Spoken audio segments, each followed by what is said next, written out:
I got a great tip to save you time and mess. If you're anything like me and you hate having to chop and do stuff like on the chopping board and then you got to clean the board, I just want things to be easy. I'm making zucchini fritters and I'm going to show you a really good tip. Have a look at this. Using my good kitchen scissors, and I'm chopping up all the parsley with my scissors.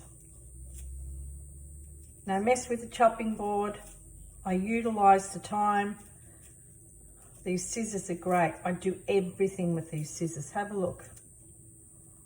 How easy, right up to the end.